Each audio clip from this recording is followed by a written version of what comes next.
So I think there are many, but if I had to choose one, I would say that currently the way education and our understanding of what works in learning progresses or evolves very slowly.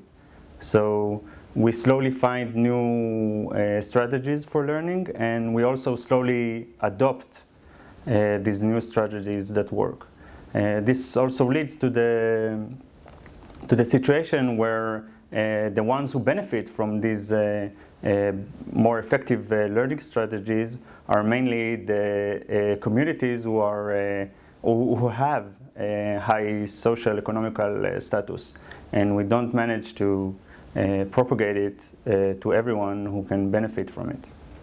Open science provides many ways to tackle this, and the most important one is sort of speeding up the evolution of understanding what works and what does not. So which learning strategies can benefit us most? Currently, we are very impoverished in the ways we do that. Open science can engage more scientists, more teachers, and learners and parents in this process. So you'll have much more people engaging with trying to find these new learning strategies. Moreover, because they are now connected, the dissemination of good learning practices can also progress much more rapidly than it was before.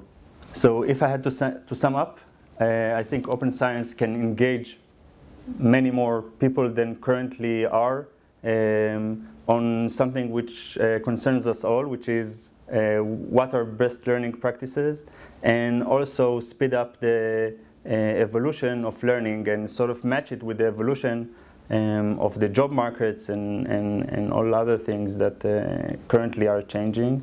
And third, but most important, also account for the differences among us and create a process which has equity as a value in it.